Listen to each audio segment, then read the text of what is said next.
Hello అండి. కథా ప్రేమికులందరికీ మీ లక్ష్మీ శ్రీనివాస్ నమస్సుమాంజలి. Lakshmi Srinivas the story teller కథా కాలక్షేపానికి అందరికీ స్వాగతం, సుస్వాగతం. ఈనాటి కథా కాలక్షేపం ప్రారంభించబోయే ముందు ఒక స్మాల్ రిక్వెస్ట్ అండి.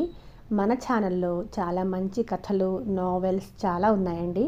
ఒక్కసారి చెక్ చేసి మీకు నచ్చినట్లయితే తప్పకుండా మన ఛానల్ని సబ్స్క్రైబ్ చేసుకొని మన కథలను లైక్ చేయండి. అలా చేసినట్లయితే నాకు కొంచెం సపోర్ట్గా ఉంటుందండి, సరేనా? అలాగే నేను ప్రజెంట్ చేసే విధానంలో ఏమైనా సలహాలు, సూచనలు ఇవ్వాలనుకుంటే కమెంట్ సెక్షన్లో నాతో ఇంటరాక్ట్ అవ్వండి, సరేనా? ఇక కథలోనికి వెళ్తే, కథ కురుమద్దాలి విజయలక్ష్మి గారు రాసిన కథా కావ్యం అమ్మో అమ్మాయిలు రెండో భాగం నా మాటల్లో. అంతేనంటావురా అబ్బు? నీళ్లు కారిపోతూ అన్నాడు వ్యాకరణ. అంతేకాక అన్నాడు అబ్బులు నీళ్లల్లా కారిన చెమట కచ్చీపుతో తుడుచుకుంటూ. జయచిత్ర లోపలికెళ్ళి తనకు కుర్చీ తెచ్చుకునే లోపల అబ్బులు, వ్యాకరణ చెవులు కొరుక్కొని నోరు మూసుకున్నారు. తాపీగా కుర్చీలో కూర్చున్న జయచిత్ర అందమైన పంతులమ్మలాగా ముఖం పెట్టి అబ్బుల్ని, వ్యాకరణని రెండో క్లాసు పిల్లకాయలు చూసినట్లు చూసి ఎంతవరకు వచ్చాను అంది. అర్థం కాని అబ్బులు భూతద్దాల్లోంచి వ్యాకరణని చూశాడు. అబ్బులుగాడు ముఖం తిప్పేశాడని గ్రహించిన వ్యాకరణ ఏమాత్రం తడుముకోకుండా, మీరు మాకు కుర్చీలు తెచ్చివేసి మీరు మరో కుర్చీ తెచ్చుకుని వేసుకున్నారు, అంతవరకు వచ్చామండి జయగారు అన్నాడు. ఏడ్చినట్లే ఉంది అంది జయచిత్ర. ఏంటండి ఇలా కూర్చోటమా అన్నాడు వ్యాకరణ. మీరు చెప్పింది టకీమని అంది జయచిత్ర. నురకతాడు దెబ్బనంతో ఈ పిల్ల నోరు కుట్టేయాలి కసిగా అనుకున్నాడు వ్యాకరణ.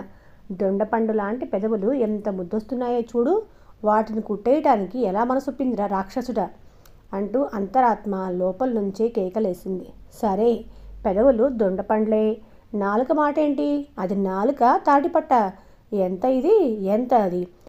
ఇల్లు ఈవిడి గారిదని మేము అద్దెకొస్తున్నామని అంత ఇది పనికిరాదు. అయినా నీ గోలేంటి మధ్యలో అంటూ అంతరాత్మని కోపడ్డాడు వ్యాకరణ. ఏమండి అబ్బు, మీరేం సబ్బు వాడతారు అంది జయచిత్ర. డెయింట్విల్లో ఉన్న టినోపాల్ ఏజెంట్లకు సౌందర్యమునిచ్చు సబ్బు, అదే ఎల్లవెళ్ళా వాడతాను. మీరేం సబ్బు వాడతారు అంది వ్యాకరణతో జయచిత్ర. ఎల్లవేళలా మన సౌందర్యాన్ని, ఆరోగ్యాన్ని కాపాడే లైబాయ్ సబ్బునే వాడతాను అని మీ ఇంట్లోకి అద్దెకు దిగాలంటే వాడే సబ్బుల సంగతి, టూత్పేస్ట్ సంగతి, రేజర్ సంగతి చెప్పాలండి అన్నాడు వ్యాకరణ. అవునండి, దేనికండి? చూడండి దానవీర సూరకర్ణ గారు, ఏడుపు ఒకటి తక్కువగా ఏడుపు ముఖం పెట్టి నా పేరు వ్యాకరణ అండి అన్నాడు. చూడండి కర్ణ అంది శాంత గంభీర స్వరంతో జయచిత్ర. కర్ణ కాదండి, వ్యాకరణ సరిదిద్దాడు వ్యాకరణ. సరే వ్యాకరణ గారు, సబ్బుల సంగతి, పేస్ట్ సంగతి ప్రస్తుతం అప్రస్తుతమైన ఎందుకు అడిగానంటారు అంది జయచిత్ర సీరియస్గా. తెలీదండి అన్నాడు వ్యాకరణ. నాకు తెలియదండి అంటూ ముందే ఒప్పుకున్నాడు అబ్బులు. మీకు తెలియదని ముందే నాకు తెలుసు అనుకోండి. ఆ మాట మీ నోటంట వినాలని మాత్రమే, ముఖాలలా పెట్టుకోకండి. అసలు విషయం చెప్తాను వినండి. మా ఇంట్లో అద్దెకుండాలంటే మంచితనం ఒక్కటే చాలదు, ఓర్పు ఉండాలండి. మాకున్నదండి బోల్డు. ఉదాహరణ చెప్పమంటే మా అబ్బులు ఓ కథ కూడా చెప్తాడు అన్నాడు వ్యాకరణ బోలెడు ఉత్సాహపడుతూ కుర్చీలోంచి రవ్వంత ముందుకు జరిగి.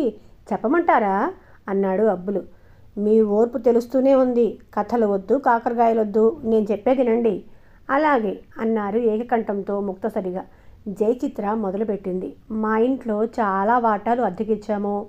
అది మా అవసరానికి అనుకోండి. ఓ వాటాలో తల్లి, తండ్రి, ఓ కూతురు ఉన్నారు. కూతురు వయసు 40 దాకా ఉంటాయి. పెళ్ళి పిచ్చి కుదిరితే గాని పెళ్ళి కాక, పెళ్ళి కాగానే పిచ్చి కుదరక 40 ఏళ్ల వృద్ధకన్య అయ్యింది.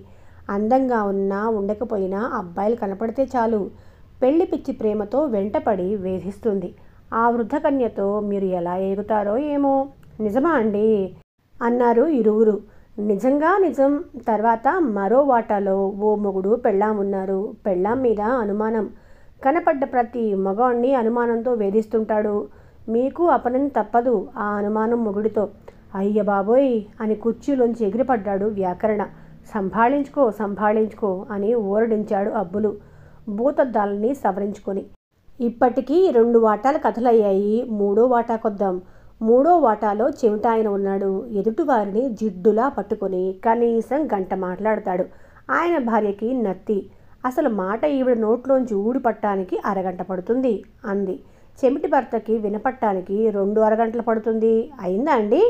ఇహ 4వ వాటా వాళ్ళ కథ వినిపిస్తాను. వాళ్ళు మొత్తం 4. దేశంలో ఉన్న సగం దేవుళ్ళని కొలుస్తారు. మడి, తడి, పూజ, పునస్కారం, భక్తి గీతాలు, భజనలు. ఆ వాట దేవుడి గుడే అనుకోండి. ఇహ 5వ వాటాలో ఆగండి. మీ ఇంట్లో ఎన్ని వాటాలున్నాయి? ఎందరికి అద్దెకిచ్చారు? అసలు మీరెలా ఇందరికిచ్చారు? అందరెలా ఉంటున్నారు ఇందరి మధ్య మీరు? అంటూ అబ్బులు ఆగిపోయాడు. ఆగండి, మా సంగతి మీకెందుకు గాని మీరుండగలరా అని జయచిత్ర అనుమానం బయటపెట్టింది. ఈ పిల్ల మనల్ని బెదరగొట్టి పంపాలని చూస్తున్నదేమో అనే అనుమానం అబ్బులకి, వ్యాకరణకి వచ్చింది. చెమిటి, మూగ, గుడ్డి, కుంతి, టీబీ, లెప్రసీ, పిచ్చి, గిచ్చి వగైరా ఎటువంటి వారైనా సరే వాళ్ళ పక్కన ఉండగలం. మా గురించి మీకు దిగులక్కర్లేదులేండి. డోంట్ కేర్ మాస్టర్ అన్నట్లు ముఖం పెట్టి అన్నాడు. అడ్డమైన వాళ్ల పక్కన ఉండటం మీకు అలవాటై ఉంటుంది అంది జయచిత్ర. గతుక్కుమన్నారు ఇరువురు. ఆపై ఈ పిల్లకు పొగరు అనుకున్నాడు అబ్బులు. పిల్ల రాక్షసి అని గొనుక్కున్నాడు వ్యాకరణ. ఇరువురు మౌనం వహించటం చూసి జయచిత్ర నోరు విప్పింది. 5వ వాటా వద్ద ఆగాను కదా అంది. ఏ వాటాలో ఎంతమంది వాళ్ళ అకార వికార గుణగణాలు మేము మా వాటాలోకి వచ్చి చేరిన తర్వాత చూస్తాంగా, ఇప్పుడు వద్దులేండి అన్నాడు వ్యాకరణ. సరే, జాగ్రత్తలు వివరాలు అయినా చెప్పనీయండి అంది జయచిత్ర. చెప్పండి అన్నాడు అబ్బులు. జాగ్రత్తగా వినండి. మీ వాటాలోంచి లెట్రిన్కి వెళ్ళాలంటే దారి ఏటో, బాత్రూమ్కి వెళ్ళాలంటే దారి ఏటో చెప్తాను. లెట్రిన్కి బాత్రూమ్కి దారి చెప్పడం ఏంటండి? ఈ పీత బొక్క అంత ఇంటిలో దేనికెటు దారో కనుక్కోలేమా? కొంపదీసి బాత్రూమ్ అంటే కృష్ణకి దారి, లెట్రిన్ కంటే కాలువ ఒడ్డుకి దారి చూపించరు కదా అన్నాడు అబ్బులు. లెట్రిన్, బాత్రూమ్, పంపు, బావి అన్నీ మా పెరటి వేసే ఉన్నాయి. వచ్చిన చిక్కేంటంటే వాటి దగ్గరకు వెళ్ళాలంటే సమాంతర రేఖలు పట్టుకుంటే లాభం లేదు, వక్ర రేఖలు పట్టుకోవాలి. ఇది పగటి బాట. ఇహ రాత్రిళ్ళైతే టార్చ్ లైటు, మెత్తని బూట్లు, కర్ర వగైరా వస్తువులు ఉండటం మంచిది. డిటెక్టివ్ నవల్లో డిటెక్టివ్లా మెలగాలన్నమాట అన్నాడు వ్యాకరణ. సరిగ్గా గ్రహించారు. వ్యాకరణని మెచ్చుకోలుగా అంది జయచిత్ర. గ్రహించాం సరే, ఈ జాగ్రత్తలు దేనికి అన్నాడు అబ్బులు. జాగ్రత్తలు దేనికేంటి? జాగ్రత్తగా ఉండటానికి. మీరు బాత్రూమ్కి వెళ్ళాలంటే, పోనీ లెట్రిన్కి వెళ్ళాలంటే. ఇప్పుడు ఆ అవసరం లేదండి. ఓసారి లెట్రిన్కి వెళ్ళి రమ్మంటుందేమో అని కంగారు పడి అడ్డు తగిలాడు అబ్బులు. మీకు తొందర జాస్తి అంది జయచిత్ర. బాగా గుర్తించారు మా వాడి సంగతి అన్నాడు వ్యాకరణ. అవసర విషయాలకి ముందుకొస్తారు మీరు అంది జయచిత్ర వ్యాకరణం చూస్తూ. బాగా గ్రహించారు అని వెంటనే నాలిక కరుచుకొని అన్నాడు వ్యాకరణ. భూతద్దాల్లోంచి వ్యాకరణని చూస్తూ కుదిరింది రోగం, వదిలింది వాతం అని లోపల రాగం తీశాడు అబ్బులు. నే చెప్పేదే శాంతం వినకుండా అడ్డు తగులుతున్నారు. లెట్రిన్కి వెళ్ళాలంటే మీ భాగంలోంచి 4 గదులు ముందుకు నడిచి ఎడం వైపుకు తిరిగి 10 అడుగులేస్తే అటో సందు ఇటో సందు వస్తాయి. తూర్పు వైపు సందులకు తిరిగి 4 గజాలు దాటి దక్షిణానికి దారి తీస్తే 3 అంగల్లో పడమ వైపు సందు వస్తుంది. అక్కడ లెట్రిన్ ఉంటుంది. బాత్రూమ్కి వెళ్ళాలంటే మీ రూమ్ నుంచి ఎడం వైపుకు నడిచి అక్కడ ఉన్న అడ్డగోడ వైపు తిరిగి ఆ తర్వాత పడమర వైపు 10 అడుగులేస్తే దక్షిణం వస్తుంది. ఆపై తూర్పు. జయచిత్ర గారు, మీ తూర్పు పడమరలకు నమస్కారం. మీ ఇంట్లో చేరిన తర్వాత లెట్రిన్కి వెళ్ళక తప్పదు, బాత్రూంలో స్నానం చేయక తప్పదు. అప్పుడు ఎటు నుంచి ఎటు వెళితే ఎటు మునిగి ఎటు తేలుతామో తెలుసుకుంటానులేండి అన్నాడు వ్యాకరణ. తప్పిపోతామనే అనుమానం వచ్చిందనుకోండి, వెంటనే మా రూమ్ కిటికీకి ఓ 25 భారాల చాంతాడు కట్టి దాన్ని మా నడుంకి కట్టుకొని ముందుకు సాగుతాము. రూమ్ తిన్నగా లేకపోతే మళ్ళీ మా రూమ్కి వెళ్ళి వచ్చి పడతాము. ఎలా ఉంది ఐడియా? మురిసిపోతూ అన్నాడు అబ్బులు. ఐడియా బాగానే ఉంది. ఎటొచ్చి మీరు ఏ అవసర నిమిత్తం రూమ్కి బయటికి వెళ్ళగలిచారో అది ఫలించక ఆ పని రూమ్లో చేయాల్సి వస్తుందేమోనో నా బాధ. సేరు ఆముదం తాగినట్లు ముఖం పెట్టి అన్నది జయచిత్ర. అబ్బులు భూతద్దాల్లోంచి ఎటో చూస్తూ మా చెడ్డపిల్ల అనుకున్నాడు. వ్యాకరణ జయచిత్ర అన్నది వినిపించుకున్నట్లే ముఖం పెట్టి బామ్మగారేం చేస్తున్నారో అన్నాడు. నే చెప్పవలసింది చాలా మిగిలిపోయాయి. నేను చెప్పేది వినకుండా బామ్మగారు ఏం చేస్తుంది, అమ్మమ్మ గారి పని అయిందా అంటూ అధిక ప్రసంగం చేస్తారేంటి? ఇలా అయితే మీరు మా ఇంట్లో ఉన్నట్లే అని గదమాయించి మళ్ళీ మొదలుపెట్టింది జయచిత్ర. మీరు మా ఇంటికి వచ్చిన తర్వాత ఎంత జాగ్రత్తగా ఉండాలో ఎందుకు చెప్తున్నాను? మీ శ్రేయస్సు కోరి. ఆడపిల్లని మొదటిసారి అత్తగారింటికి పంపేటప్పుడు అత్తారింట్లో అక్కడి మనుషులతో ఎలా ఉండాలో, ఎంత జాగ్రత్తగా ఉండాలో ఎందుకు పెద్దవారు చెప్తారు? ఆ పిల్లకి ఏం తెలియదు కాబట్టి, వెళ్ళేది కొత్త ప్రదేశం, మెలిగేది కొత్త మనుషుల మధ్య కాబట్టి. జయచిత్ర వాక్ ప్రవాహానికి అడ్డు తగిలి, ఇప్పుడు మేము వెళ్ళేది అత్తారింటికి కాదు కదండి, అద్దె ఇంట్లో కాయే అన్నాడు బిక్కముఖం వేసుకున్న అబ్బులు. చచచ, మరీ పసిపిల్లవాళ్ళ మాట్లాడతారేంటండి? అత్తారింటికి హాయిగా వెళ్ళవచ్చు, అద్దె ఇంటికి వెళ్ళి ఉండటం మహా మహా కష్టం. ఎక్కడ దాకానో ఎందుకు, రేపు మా ఇంటికి వస్తారుగా, తెలుస్తుందిలే. బాత్రూమ్కి వెళ్ళాలనుకోండి, మా ఇంట్లో భాగాలన్నీ దాటుకుని వెళ్ళాలి కదా. ఓ భాగం దగ్గర తల ఉంచుకుని నడవాలి, మరో భాగం దగ్గర ఒంగుని నడవాలి, ఇంకో భాగం దగ్గర ముఖం పక్కకు తిప్పుకొని నడవాలి, ఇంకో భాగం దగ్గర పరుగు తీయాలనుకుంటానండి కసిగా అన్నాడు వ్యాకరణ. కరెక్ట్ అంటూ మెచ్చుకోలుగా వ్యాకరణం చూసింది జయచిత్ర. ఈ పనులన్నీ ఎందుకు చేయాలండి అడిగాడు అబ్బులు. అలా అడిగారు, బాగుంది అని అబ్బుల్ని కూడా మెచ్చుకొని కథలోకి దిగింది జయచిత్ర. ముందే చెప్పా కదండి, మా ఇంట్లో రకరకాల మనస్తత్వం గల వ్యక్తులున్నారని. మీరు బాత్రూమ్కి వెళ్లే ముందు రూమ్లోంచి బయటకు వచ్చి ఎడం వైపుకు తిరుగుతారు కదా, అక్కడున్న వాటాలో వృద్ధకన్య అమాంతం హా నాదా వచ్చితివా అంటూ మీకు అడ్డు తగులుతుంది. అది ఎలాగోలా తప్పించుకొని 4 అడుగులేసి పడమట వైపు తిరిగి 10 అడుగులేశారనుకోండి, మరో గండం. అనుమానం మొగుడు అడ్డు తగిలి, ఏమయ్యా బుద్ధుందా లేదా, అసలు కొద్దిగా అయినా ఉందా అని నా పెళ్ళాం వైపు ఎందుకు చూశావు? అంతగా భరించలేకపోతే ఎవతో ఒకరిని పెళ్ళంగా తెచ్చుకో. నీ పెళ్ళాన్ని నేను చూస్తే ఊరుకుంటావా అంట మాట్లాడవేమయ్యా? ఏంటట్లా చూస్తావు? మళ్ళీ నా పెళ్ళాం కనపడుతుందా అనేనా? ఇలా అరగంట సతాయిస్తాడు. అది ఎలాగో అలా తప్పించుకొని 3 అడుగులు నడిచి దక్షిణానికి తిరిగారనుకోండి, చెమిటి మాలోకం తగులుకుంటాడు. ఎక్కడికబ్బాయ్, లెట్రిన్కా అంటాడు. మీరేమో కాదండి బాత్రూమ్కి అంటారు. వెంటనే ఆయన నవ్వి, లెట్రిన్లు అయితే అర్జెంటుగా వెళ్లాల్సింది, బాత్రూమ్కి అయితే ఆలస్యమైనా పర్వాలేదు, లెట్రిన్కి కాదు సరాసరి బాత్రూమ్కా? అయితే తొందరేం, కాసేపు మాట్లాడి వెళ్ళండి. ఏంటంటున్నారు, పర్వాలేదనా? మీ సంగతి నాకు తెలియదండి. ఇలా సాగుతుంది ఆయన గారి వాక్ ప్రవాహం. ఆ వాక్ ప్రవాహం నుంచి బయటపడి తూర్పు వైపు సాగారనుకోండి, భజన బృందం గారి మడి మనుషులు అడ్డు తగిలి కాస్త ఆగండి అని చెప్పి మిమ్మల్ని నుంచోపెట్టి మీ ముఖానే వాళ్ళ పని కానిచ్చుకొని ఇహ వెళ్ళొచ్చని చెప్పి, మీరు అలా వెళ్ళంగానే మీరు నడిచినంత మేర లేక మీ వీపుతో సహా పసుపు నీళ్లు శుద్ధిగా చల్లబడతాయి. అప్పుడప్పుడు పేరు నీళ్లు కూడా, ఆవు పంచకం సరే సరే. ఆగండి ఆగండి, మీరు నిజమే చెప్తున్నారా? అప్పటికే హడలిపోయిన అబ్బులు అడిగాడు. పోనీ ఒకసారి అలా వెళ్ళి చూసొద్దామేంటి? అబ్బులు చెవి కొరికాడు వ్యాకరణ. నిజం చెప్పాలంటే అన్నీ నిజం చెప్పటం లేదండి, శాంపిల్ అంతే అంతే అంది జయచిత్ర. ఇలా అయితే మరి ఎలాగండి అన్నాడు అబ్బులు. ఓ పని చెయ్యండి. చెప్పండి. మీరు రూమ్లోంచి బయటకు వచ్చి బాత్రూమ్కి వెళ్ళే మార్గంలో తీసుకోవాల్సిన తగు జాగ్రత్తలు చెప్తాను. మరణం చేసుకొని కడు జాగరూకతతో మసలిన కాష్టంబులు రావు. కానివ్వండి కానివ్వండి. ఎడంవైపు మార్గమున వృద్ధకన్య మోము చూడక మీ మెడ కుడివైపుకు పూర్తిగా తిప్పుకొని ఆపై పడమటి వైపు అనుమానం మొగుడి వాటా ముందు పూర్తిగా తలదించుకొని వెళితే ఎందుకైనా మంచిది. కాస్త నడుం కూడా వంచి ముందుకు సాగి అప్పుడు చెమిటి మాలోకానికి మళ్ళీ వస్తానని సంజ్ఞ చేసి గబుక్కున తూర్పుకు పారిపోండి. భజన బృందం గారి ప్లేస్లో ఎత్తెత్తి అడుగులేస్తూ సాగితే, ఏది మళ్ళీ చెప్పండి అన్నాడు అబ్బులు. మళ్ళీ చెప్పమంటారా అని మళ్ళీ చెప్పింది జయచిత్ర. ఏమండి జయచిత్ర గారు, తగు జాగ్రత్తలు బాగానే చెప్పారు, బాగానే ఉంది. కానీ మా అబ్బులుగాడు 4 కళ్ళతో ఎదుటివాడిని చూస్తూ కూడా గుద్దేస్తుంటాడు. అలాంటిది తలంచుకొని నడిస్తే ఎవరినో ఒకరిని గుద్దేయక తప్పదు. అప్పుడు అంటూ వ్యాకరణ ఆగిపోయాడు. ఎలా అండి అన్నాడు అబ్బులు భయపడిపోతూ.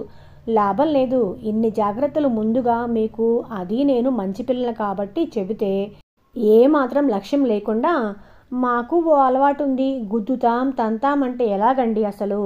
జయచిత్ర మాటలు పూర్తి కాకముందే బామ్మగారు హడావుడిగా లోపల నుంచి వచ్చేశారు.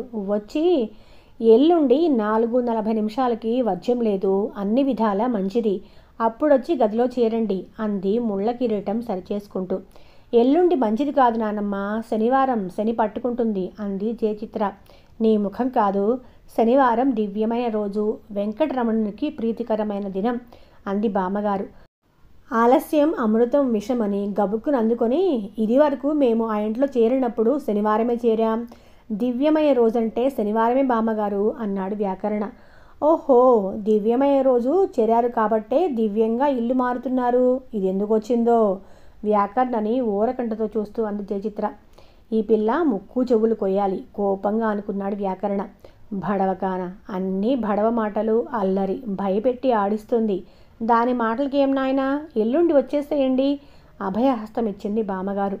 అలాగే అని జాయింటిగా బుర్రలూపి బామ్మగారి దగ్గర సెలవు తీసుకుని ఎందుకైనా మంచిదని జయచిత్రకు కూడా చెప్పి సెలవు పుచ్చుకొని అక్కడి నుంచి కదిలారు అబ్బులు వ్యాకరణ. బామ్మగారు లోపలికి వెళ్ళిపోయారు. జయచిత్ర ఆలోచిస్తూ కూర్చుంది. వ్యాకరణంతో చాలా కష్టం. మొండి శిఖండి, తెల్లగా బొద్దుగా మెడల దాకా వేలాడే గిరిజాల క్రాఫు, పూల బుష్కోటు, మీసాలు సన్నగా చెక్కేశాడు. సైడ్ ల్యాక్స్ మాత్రం జానడి పెంచాడు. అబ్బబ్బా, ఈ మగాళ్ళకి ఏం ఫ్యాషన్లో! మనిషి అందంగా ఉన్నాడు చాలదు, పెద్ద హిందీ యాక్టర్లా తయారయ్యాడు. అలంకరణ ఎక్కువైంది. మగాడు అచ్చమైన మగాళ్ళ ఉండాలంటే చాలదేంటి, ఆడాళ్ళు బట్టలు తొడుక్కొని అడవి రాముళ్లాగాను దసరా బుల్లోళ్లాగాను తయారవుతున్నారు. మగాడు గోచి పెట్టుకుంటే సరిపోతుంది. మరే వ్యాకరణ గోచి పెట్టుకుంటే ఎలా ఉంటాడో! ఛీ, సిగ్గు లేకుండా ఇదేంటమ్మా, ఆడపిల్ల కాదా, సిగ్గు సిగ్గు అని ఆలోచించి వ్యాకరణ గోచిలో ఉన్న ఆకారంతో ఊహించుకుని సిగ్గుపడి తనను తానే కోప్పడుతోంది. ఆపై ఆలోచన అబ్బులు వైపు మళ్ళింది. అబ్బులు పేరెంత ముద్దుగా ఉందో, అబ్బు అని పిలవచ్చు. చందమామ కథల్లోలాగా ఏడిపించాలంటే అబ్బు, సిరి, గిరి అంటూ పిలవచ్చు. మనిషి చూడబోతే జెయింట్ వీల్లా ఇంతెత్తునున్నాడు. వైట్ ప్యాంట్లో వైట్ షర్ట్ టక్ చేశాడు. చాలా వైట్గా ఉన్నాయి దుస్తులు. సర్ఫ్ పెట్టి రాణిపాల్లో ముంచాడేమో, వచ్చిన తర్వాత కనుక్కోవాలి. క్రాఫ్ నున్నగా ఉంటేనేం, అమితాబ్ నడికి ఎరువు తెచ్చుకున్నట్లుంది. పాపం భూతద్దాలే. అవి బాగున్నాయిలే. అల్లరి పిల్లాళ్లా లేడు. అమాయకంగా మాటకు ముందు భయపడేవాళ్లాగానే ఉన్నాడు. నిజంగా భయమా, ఉత్తుత్తి భయమా? ఏమో కానీ ఇద్దరూ మంచోళ్లాగానే ఉన్నారు. నిజంగా మంచోళ్ళో ఉత్తిత్తి ఫోజో వస్తారుగా అనుకుంటూ ఇంట్లోకి నడిచింది జయచిత్ర. అన్నట్లుగానే శనివారం వ్యాకరణ అబ్బులు 4:40కి మూటా ముల్ల పెట్టే బేడాతో బామ్మగారింటికి 2 రిక్షాల మీద వచ్చి దిగారు. జయచిత్ర చెప్పిన ప్రకారంగా కుడికాళ్ళు గదిలో ముందుగా పెట్టి గృహప్రవేశం చేశారు. బామ్మగారు సంతోషిస్తుందని రూపాయి పావలా పెట్టి కొబ్బరికాయ గుమ్మంలో కొట్టారు. ఖాళీ వాటాలోకి 2 అబ్బాయిలు వచ్చి దిగటం, ఆ ఇద్దరితో బామ్మగారి మనవరాలు జయచిత్ర గలగలా మాట్లాడటం చూసి ఆ కాంపౌండ్లో ఉన్న అన్ని వాటాల్లో వాళ్ళు పలకరింపుగా పలకరించి చూసిపోదామని వచ్చారు. ముందుగా వచ్చింది వృద్ధకన్య పేరు ఉన్న సుకన్య. ఆమెతో పాటు ఆమె తల్లి తండ్రి. చూడండి అల్లుడు, మీరు ఏ పేటలో ఏ ఇల్లు ఖాళీ చేసి వచ్చారు అని అడిగాడు సుకన్య తండ్రి సుందరరామయ్య. నా పేరు అల్లుడు కాదు, అబ్బులు. వీడి పేరు వ్యాకరణ. ఒళ్ళు మండి గట్టిగా అన్నాడు అబ్బులు. అట్లా పెట్టండి అంది జయచిత్ర సామాన్లు అందుకుంటూ వ్యాకరణ వైపు ముఖం పెట్టి సుందరరామయ్యకు తగిలేట్టు. చూడండి అల్లుడు, ఏదో వరుసకి పెద్ద మొండావాణ్ణి కాబట్టి పిలిచాను. నీ పేరు అబ్బులా, బాగుందండోయ్ అన్నాడు సుందరరామయ్య. ముందా అండి, ఆ తర్వాత అల్లుడు తీసి పారేయండి. చిన్నవాళ్ళం కదా, పేరు పెట్టి పిలిస్తే మంచిది. లేకపోతే ఆయక్షణం ఆ మాత్రం తెలియదండి. పైగా పెద్ద ముండావాడని చెప్పుకుంటారు. మామయ్య గారికి ఏం తెలియదు బాబు, నేను చెప్తాలే అంది సుకన్య తల్లి తులసమ్మ. తులసమ్మ వెనకనే నుంచుని నోట్లో వేలు పెట్టుకొని చీకుతున్న సుకన్య వేలు తీసి బోలెడు సిగ్గుపడుతూ ఉంది. అల్లుళ్ళకి పెళ్లి కాలేదనుకుంటాను అన్నాడు సుందరరామయ్య. అదిగో మళ్ళీ అల్లుడంటున్నారు అన్నాడు అబ్బులు. అనన్లేవోయే అబ్బులు, వరుస కలిపితే తప్పు. ఏం మనుషులో ఏంటో, మీకు వరుసలు కలపటం తప్ప మరేం పనిలేదు. మీకు మీ ఆవిడకు అందరూ అల్లుళ్ళే, మీ కన్యకు అందరూ పద్దేముళ్ళే. అల్లుడికి ఇప్పుడే కదా వచ్చింది, కాసేపు వాళ్ళు సర్దుకొనిస్తారా? తర్వాత పంచభక్ష పరవాణాలతో అల్లుళ్ళని విందుకు ఆహ్వానిద్దురు. వెళ్ళండి అంది జయచిత్ర. అల్లుడిని చూడబోతే ఏ అమ్మాయో వచ్చి ముందే గుద్దేలా వాలుతున్నదాయే. పద పద కోపంగా జయచిత్రను చూసి పెళ్ళాన్ని కన్నెపిల్లని తోలుకెళ్ళాడు సుందరరామయ్య. జయచిత్ర ముఖం కోపంతో సిగ్గుతో ఎర్రబడింది. డోంట్ వర్రీ అన్నాడు అబ్బులు భూతద్దాల్లోంచి. జయచిత్ర ముఖం మరింత కందిపోయింది. అప్పుడే ఈయన ఆడపుల్లాగా గుర్రుమంటూ చూసింది అబ్బులి వైపు. వాతావరణం వేడిగా ఉందని గ్రహించిన వ్యాకరణ వేడిగాల్పు వెచ్చకముందే తెలివి తెచ్చుకొని నోట్లో వేలుంచుకొని గట్టిగా వేలు కొరుక్కొని అబ్బా అన్నాడు. ఏమైందంటూ అబ్బులు జయచిత్ర ఆదుర్దాపడి వ్యాకరణ దగ్గరికి వచ్చారు. ఏదో చెప్పేశాడు.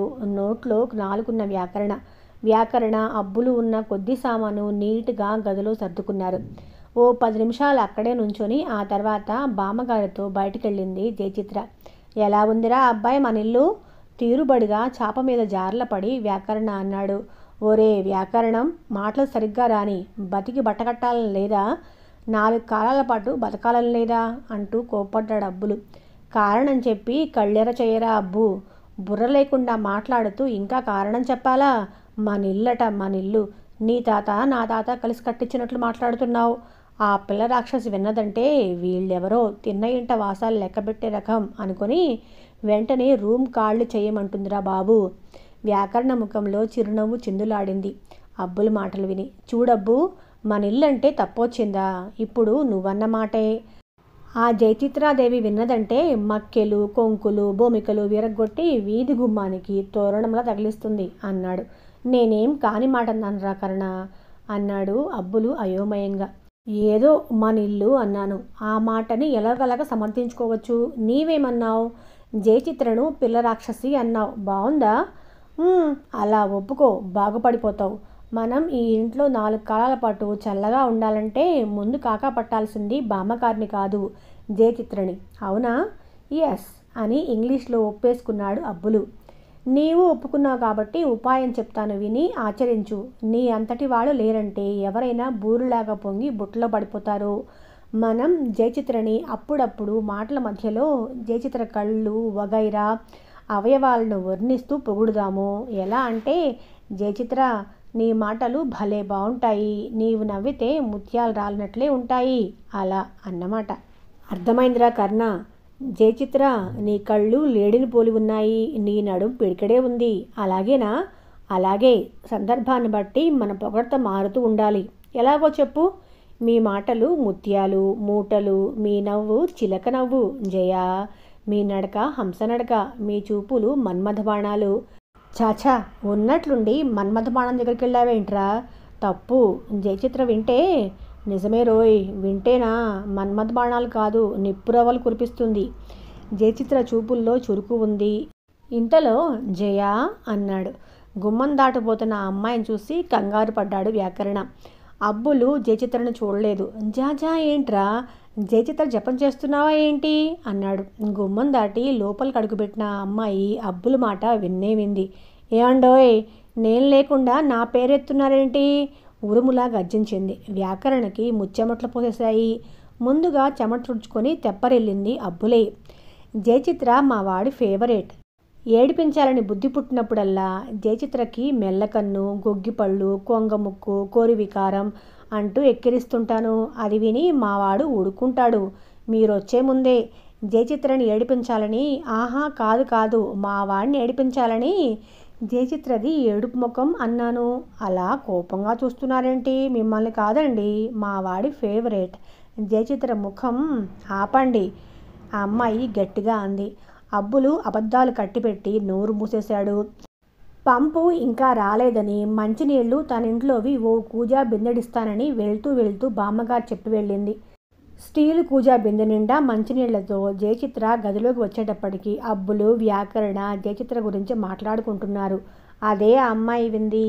నడుంకి స్టీలు బిందె ఎత్తుకొని చీర కొంగు దోపి వాలు జడ ముందుకేసుకొని ముంగురుడు ముఖాన దోబూచులాడుతూ ఉండగా, కళ్ళల్లో కోపం తొణికిసలాడుతూ ఉండగా వ్యాకరణకి జయచిత్ర ఎంతగానో నచ్చింది. ఉపాయం తోచింది. ఒక్క ఉదుటిన లేచి జయచిత్ర నడుము కంటిపెట్టుకుని ఉన్న నీళ్ల బిందెను అందుకొని, అరెరే, మా కోసం మీరు కష్టపడి మీ ఇంటి నుంచి బిందె మోసుకొని రావాలా? మేమొచ్చి తెచ్చుకోలేం? మా కాళ్ళు నొచ్చేనా? మా చేతులు నొచ్చేనా? మా నోరు పిడిచకట్టుకొని పోయేనా అని. ఆపై జయచిత్రని కింద నుంచి పైకి, పైనుంచి కిందకి చూసి, మీకు కోపం రాదంటే చిన్న మాట చిత్రగారు అన్నాడు. ఆ మాట ఏంటి తెలుసుకోవాలన్న కుతూహలంతో నాకు కోపం రాదులేండి, చెప్పండి అంది జయచిత్ర. మరండి మీరండి అచ్చం జయచిత్రలాగే ఉన్నారండి. అరే మీరు కోపగించుకోని చెప్పారు, మళ్ళీ కోపంగా చూస్తున్నారు. ఓహో, జయచిత్ర కన్నా అందంగా ఉన్న మిమ్మల్ని అలా పోల్చానని కోపమా? సారీ అబ్బా, సారీ అండి, చెప్పా కదండి అందమైన అమ్మాయిలకు అంత కోపం పనికిరాదండి అన్నట్లు కాళిదాసు ఏం చెప్పాడో తెలుసా అండి? కోపం వల్ల అందం తరిగిపోతుంది అని చెప్పాడండి. ఇంతెందుకు, కన్యాకుమారిలో దాసరి అంటాడు, కన్యకైనా కుమారికైనా శాంతం భూషణం అన్నాడండి. అబ్బులు అడ్డు తగిలి, ఒరే కర్ణ, దాసరి ఆ మాట అనలేదు, అసలు మాట అంటూ ఏదో చెప్పబోయాడు. వెంటనే వ్యాకరణ కోపంతో తాటి చెట్టు ప్రమాణాన లేచి, అబ్బూ, ఆ మాట దాసరి కాకపోతే మరో గడిసరి అంటాడు. సరా పోనీ సోగ్గాళ్ళలో జయచిత్రతో రామానాయుడేమన్నాడు? ఆడపిల్లకి కోపం కూడదు అన్నాడా, లేదా ఆలుమగల్లో హలం? అబ్బులు చటుక్కున వ్యాకరణ నోరు మూశాడు. మూసి, మావాడు నోరు తెరిస్తే మనిషి కాదండి అన్నాడు. జయచిత్ర ఇంకా నవ్వాపుకోలేక పడి పడి నవ్వింది. నవ్వాపుకోలేక గదిలోంచి బయటకెళ్ళిపోయింది. జయచిత్ర బయటకెళ్ళిందని, ప్రస్తుతం తిరిగి రాదని రూఢీ చేసుకుని వ్యాకరణ, అబ్బులు నోళ్లు తెరిచారు. మనం పిచ్చి పిచ్చిగా వాగరాదు, బహు డేంజర్ అన్నాడు వ్యాకరణ. నాకు కాదు పిచ్చివాగుడు ఎక్కువైంది, నీకు. ఆ అమ్మాయిని చూసిన తర్వాత నీ ఒళ్ళు నీకు తెలియటం లేదురా. సమయానికి నేను ఆదుకోబట్టి సరిపోయింది, లేకపోతే మళ్ళీ టూలెట్ బోర్డు వెతుక్కుంటూ వీధిన పడేవాళ్ళం. ఇంతలో గదిలోకి వస్తున్న లూజు లాల్చీని చూసి నోరు మూసుకున్నాడు అబ్బులు. నా పేరు ధర్మరాజు అంటూ లోపలికొచ్చాడు లూజు లాల్చి. ఎవరికోసం వచ్చారండి అన్నాడు వ్యాకరణ. మేముండేది ఆ కుడి నుంచి ఎడమకు తిరిగి మళ్ళీ కుడికి తిరిగితే వచ్చే వాటాలో మేముంటామండి. మీ పేరు అన్నాడు ధర్మరాజు. ఒరే కుంతీపుత్ర కర్ణ, ఈయన మీ ధర్మరాజురా. నే అనుకున్నాను బామ్మగారి పేరు ద్రౌపది కదా, ధర్మరాజు అంటే అని పొరపడి వెంటనే గ్రహించాను. ఈ ధర్మరాజు చెమిటి మాలోకమని. ఏం చేద్దాం అన్నాడు అబ్బులు. ఏం చేద్దామంటే ఏం చెప్తాను, ఏదో ఒకటి చేద్దాం అన్నాడు వ్యాకరణ. వీళ్ళు మాట్లాడుకున్నది ఏమిటో అర్థం కాక, మీ పేర్లు బాగున్నాయి అబ్బాయిలు, నాకు పేర్లు పెట్టి పిలవటం ఇష్టం లేదు, అబ్బాయి అంటాను. అలా పిలిపించుకోవటం మీకు ఇష్టమేనా? సంతోషం సంతోషం అన్నాడు బోలెడు సంతోషంతో. అబ్బులు వ్యాకరణ ముఖముఖాలు చూసుకొని ఆపై ధర్మరాజు ముఖం చూశారు. ఇంటి వాళ్ళు మీకు దూర బంధువులా? ఆహా, ఏం లేదు. మీరు ఇంటికి రాగానే బామ్మగారు జయచిత్రమ్మ వచ్చి మాట్లాడటం చూసి అనుకున్నాను అన్నాడు ధర్మరాజు. బంధువులు కాదండి, మర్యాదగా చెప్పాడు అబ్బులు. అదే సంగతి, బంధువులు కాబట్టే అదే అదే అన్నాడు ధర్మరాజు. ఈయనెక్కడ దొరికాడరా మనకి విసుక్కున్నాడు వ్యాకరణ. అదేంట్రా అబ్బాయి, అప్పుడే మర్చిపోయావా? అమ్మాయి చెప్పలా? తూర్పు నుంచి పడమరకు తిరిగితే ఆపై ఎడం వైపు తిరిగితే చెమిటి మారాజు తగులుతాడు జిడ్డులాగా అని. లెటర్కి వెళ్ళే రూట్లో ఉందా, బాత్రూమ్కి వెళ్ళే రూట్లో ఉందా ఈయన గారి కొంప? ఆయన్నే అడుగు. సరాసరి నోరు విప్పకపోతేనో ఈయన అరగంట మాట్లాడుతున్నాడు, నోరు తెరిస్తే ఈ మహానుభావుడు ఇక్కడి నుంచి కదలడు. అన్నింటికి మనం చిరాగ్గా ముఖం పెడదాము, వెళ్ళిపోతాడు. లెస్స పలికితివి కర్ణ, బామ్మగారేమవుతుంది మీకు అని అడిగాడు ధర్మరాజు. బామ్మగారే అన్నాడు అబ్బులు భూతద్దాల్లోంచి బోలెడు కోపంగా చూస్తూ. అలా చెప్పరా అబ్బాయి, సాక్షాత్తు మీ బామ్మకి తోడికోడలు చెల్లెలన్నమాట అన్నాడు ధర్మరాజు. ఈయన పెళ్ళాం ఈయనతో ఎలా కాపురం చేస్తుందిరా నాయన?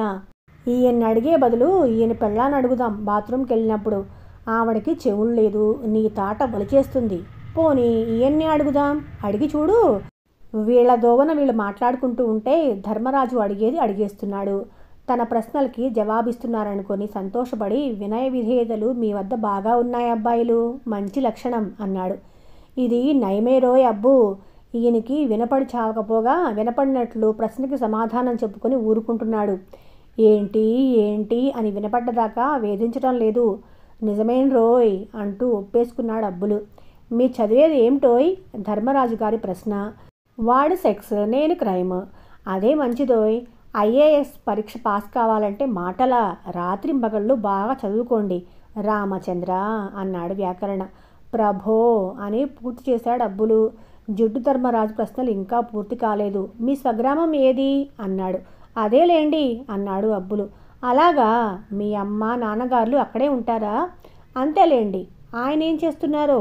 అది అంతేలేండి. ఆదాయం బాగా వస్తుందనుకుంటాను. ఇది అంతేలేండి. ఇహ నవ్వాపుకోలేక నవ్వేశాడు వ్యాకరణ. వ్యాకరణ నవ్విన తర్వాత అంతవరకు నవ్వు బిగబట్టుకున్న అబ్బులు నవ్వాడు. వీళ్ళిద్దరూ నవ్వటం చూసి ఆ నవ్వు అతన్ని చూస్తేనే వచ్చిందనే అనుమానం వచ్చి ధర్మరాజు ముఖం ముడుచుకొని మళ్ళీ వచ్చి కలుస్తాండ్రా అబ్బాయిలు అని చెప్పి లేచి వెళ్ళిపోయాడు విసుగ్గా. ధర్మరాజు అటు వెళ్ళగానే జిడ్డు వదిలే ఉపాయం తెలిసింది రోయ్ అబ్బు అన్నాడు వ్యాకరణ. అబ్బులు కళ్ళజోడు సవరించుకొని ఏమిరా కర్ణ ఆ మహాస్త్రం అని నవ్వాపేసి సీరియస్గా అడిగాడు. ఏముంది, సింపుల్. ధర్మరాజు ముఖాన నవ్వేయటమే. మన నవ్వు చూసి ఇహ ఇది వీళ్ళ అలవాటు అనుకొని బంకలా పట్టుకుని వదలకపోతే అబ్బులు అనుమానం వ్యక్తం చేశాడు. ఏడుద్దాం జాయింట్గా, ఇది అలవాటైపోతే తన్నుకు చేద్దాం, ఈ మూతి పళ్ళు రాలగొడతాను. ఈ కథకు ఇక్కడితో విరామం ఇచ్చేద్దామండి. ఇక్కడి వరకు కథ విన్నారని అనుకుంటున్నాను. విన్నవాళ్ళు తప్పకుండా మీ అభిప్రాయాన్ని కమెంట్ సెక్షన్లో తెలియచేయండి. సరేనా అండి? మళ్ళీ కలుసుకుందాం.